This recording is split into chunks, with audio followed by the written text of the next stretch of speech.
Hello dear students, welcome back to organised knowledge channel. और आज की जो वीडियो है उसमें डिस्कस करेंगे worksheet number 73 for class 10th।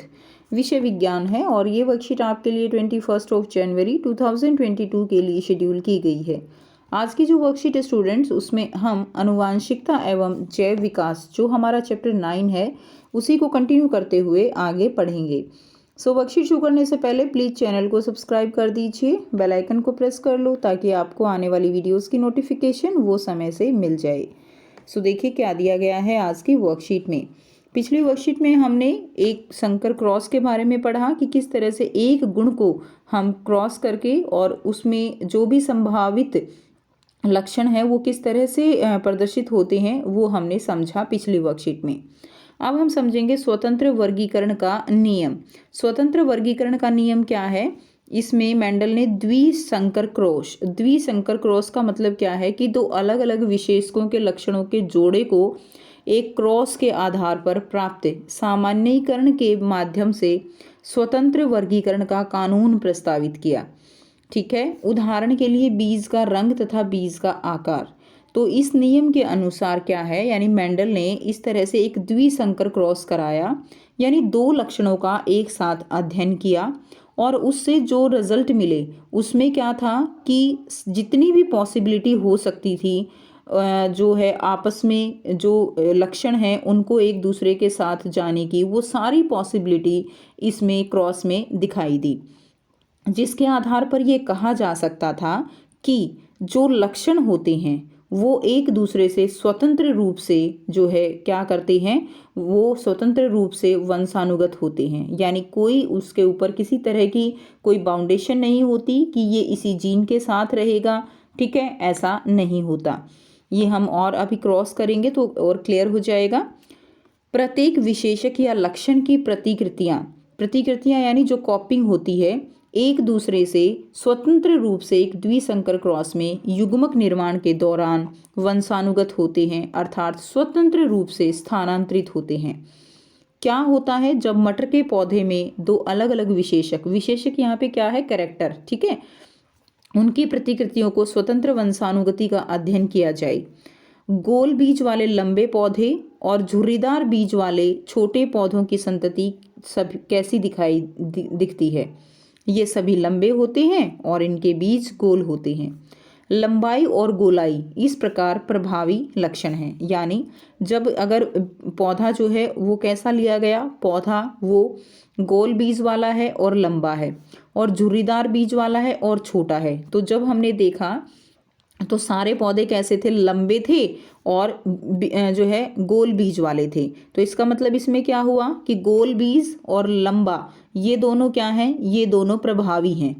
ठीक है, लेकिन क्या होता है जब इन F1 संतति का स्वपरागण करके F2 संतति उत्पन्न की जाए।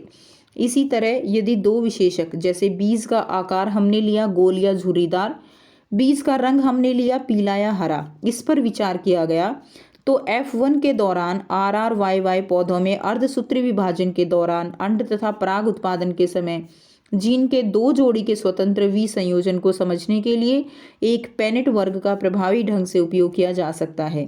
तो इसमें क्या है, देखो ये जो है सारा हम यहाँ से समझेंगे। इसमें क्या दिया गया है आपके पास, इसको पहले हम समझेंगे उसके बाद हम उसको देखते हैं। दो अलग अलग विशेषकों की प्रतिकृतियों की स्वतंत्र वंशानुगति यानी द्विसंकर क्रॉस। अब आपको क्लियर हो गया है द्विसंकर और एक संकर जिसमें एक गुण को स्टडी किया जाता है और द्विसंकर जिसमें साथ साथ दो गुणों का अध्ययन किया जाएगा। ठीक है, अब देखिए पैतृक पीढ़ी है। पैतृक पीढ़ी में हमने क्या लिया, एक तो RRYY लिया। ये RR जो कैपिटल R है ये हमने किसके लिए लिया है, ये हमने जो है गोल बीज के लिए लिया है। ध्यान रखेंगे आप, ये है गोल बीज। ठीक है, और स्मॉल r है यहाँ पर जो है झुर्रीदार बीज के लिए। कैसे बीज है, झुर्रीदार बीज है। अब जो कैपिटल Y है वो हमने लिया है किसके लिए, वो हमने लिया है पीले रंग के लिए, पीला रंग। और जो स्मॉल y है और स्मॉल y है वो हमने लिया यहाँ पर हरे रंग के लिए। तो अब इस चीज़ को आपको बहुत ध्यान से समझना है कि हमने पैतृक पीढ़ी में कैपिटल R और स्मॉल y लिया, ठीक है, और एक हमने स्मॉल r कैपिटल Y लिया, ये दोनों हमने ले लिए। अब इसके युग्मक बनते हैं। अब इसमें युग्मक बने तो कैपिटल आर जो है स्मॉल वाई पहले का युग्मक बना और स्मॉल आर कैपिटल वाई जो है वो दूसरे का युग्मक बना। अब F1 संतति में जब इनको क्रॉस कराया गया तो क्या बनेगा, R R capital Y small Y बनेगा। अब देखिए इसके अंदर कैपिटल आर जो है ये प्रभावी है, तो यानी ये बीज कैसा होगा, ये बीज गोल होगा। और इसके अंदर वाई प्रभावी है, ठीक है, कैपिटल वाई प्रभावी है, तो ये बीज जो है ये पीला होगा। तो पहली जो जनरेशन मिली उसमें सारे के सारे बीज जो है वो गोल थे और पीले कलर रंग के थे। अब हमने इसको स्वपरागण कराया। स्वपरागण का मतलब कि एक पिता जो है यही है और माता भी इसी गुणों वाली हमने यहाँ पर ले ली, जिसमें आर आर वाई वाई ही था। स्वपरागण का मतलब ये होता है। अब यहाँ पे जब यहाँ से क्या बने, यहाँ पे देखिए गैमीट बने यानी युग्मक बने, ठीक है। तो युग्मक जब बनते हैं यहाँ पे तो क्या कैसे कैसे युग्मक बनेंगे, जब यहाँ पे युग्मक बनेंगे तो एक तो आर आर एक तो आर वाई बन सकता है, देखिए एक तो बन सकता है कैपिटल आर कैपिटल वाई, एक बन सकता है कैपिटल आर स्मॉल वाई, एक बन सकता है स्मॉल आर कैपिटल वाई, एक बन सकता है स्मॉल आर स्मॉल वाई। ये जो है यहाँ से युग्मक बन सकते हैं, ठीक है, दोनों के केस में। तो हमने क्या किया, इसको पेनेट वर्ग बनाने के लिए हमने जो है चारों जो बने एक बार इधर लिख लिए और एक बार जो है इधर लिख लिए, ठीक है। अब यहाँ पे जब हमने क्रॉस कराया तो क्रॉस कराने के बाद ये देखिए ये इन दोनों को देखिए, पहले कैपिटल आर कैपिटल वाई, यानी ये बीज कैसा होगा, कैपिटल आर है तो ये बीज जो है गोल होगा और कैपिटल वाई है तो ये पीला होगा।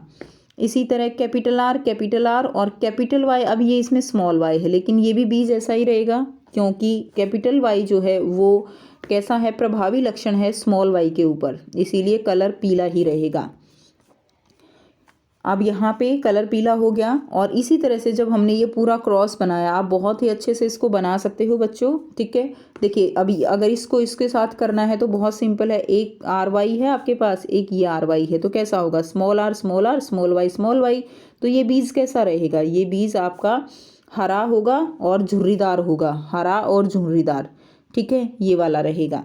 तो इस तरह से आपको देखना है। जब आप इसको पूरा कंप्लीट कर लोगे तो यहाँ पर आपको जो अनुपात मिलेगा उसमें आपको अनुपात मिलेगा, गोल पीले मिलेंगे आपको 9, गोल भी होंगे और पीले भी होंगे, ये वाले 1 2 3 4 5 6 7 8 9, ठीक है।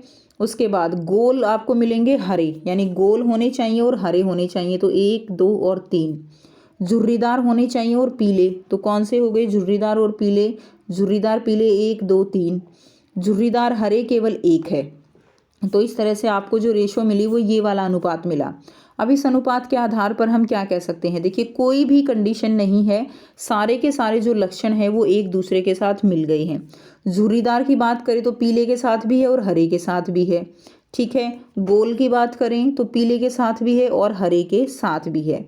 तो इस तरह से हम इस जो प्रयोग है इसके आधार पर मेंडल ने क्या बताया कि जो लक्षण हैं वो एक दूसरे के ऊपर डिपेंड नहीं होते, युग्मक बनने के दौरान वो एक दूसरे से स्वतंत्र रूप से स्थानांतरित करते हैं, ठीक है, वंशानुगत होते हैं।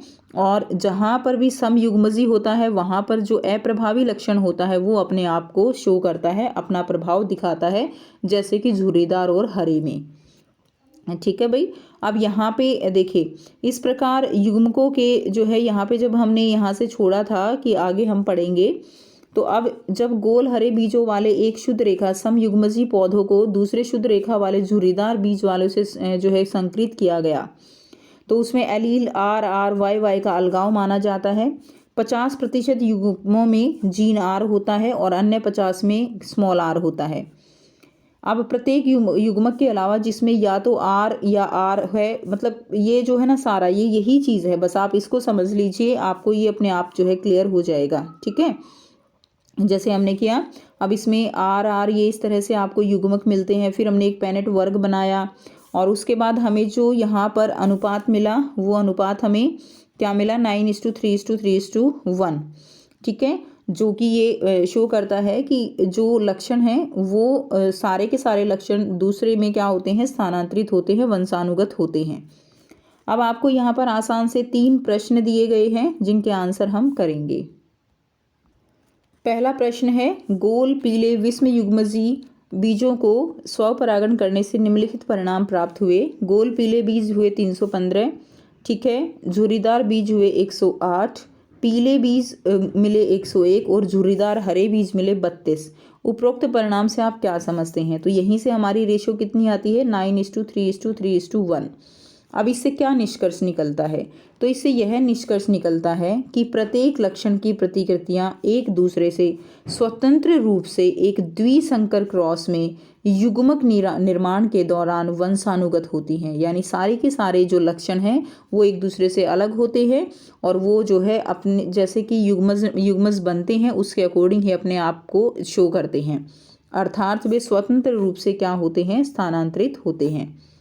नेक्स्ट देखिए, प्रश्न 2 है, स्वतंत्र वर्गीकरण का नियम क्या है? तो इस नियम के अनुसार प्रत्येक लक्षण की प्रतिकृतियां एक दूसरे से स्वतंत्र रूप से एक द्विसंकर क्रॉस में युग्मक निर्माण के दौरान वंशानुगत होते हैं, अर्थात स्वतंत्र रूप से क्या होते हैं? स्थानांतरित होते हैं, ठीक है। तीसरा प्रश्न है, एक संकर व द्विसंकर क्रॉस एक दूसरे से किस प्रकार भिन्न है? उदाहरण सहित समझाइए। एक संकर क्या है? एक ही लक्षण के दो विभिन्न गुणों का अध्ययन किया जाता है, जैसे कि पौधे को जो है पौधे की लंबाई और बौनेपन का अध्ययन करना।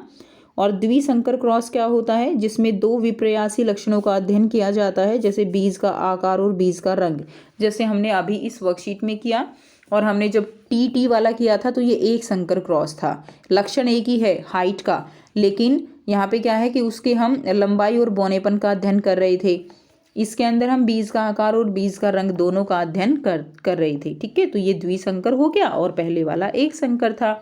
तो ये थी आपके आज की साइंस की वर्कशीट। आपको थोड़ा सा प्रैक्टिस करनी होगी क्रॉस यूनिट क्रॉस बनाने की, और जब आप खुद से करके देखोगे तो आपको बिल्कुल क्लियर हो जाएगा। अगर वीडियो अच्छी लगी तो वीडियो को ज़रूर से लाइक कीजिएगा, शेयर कीजिएगा और चैनल को सब्सक्राइब कीजिएगा। So thanks for watching, have a nice day.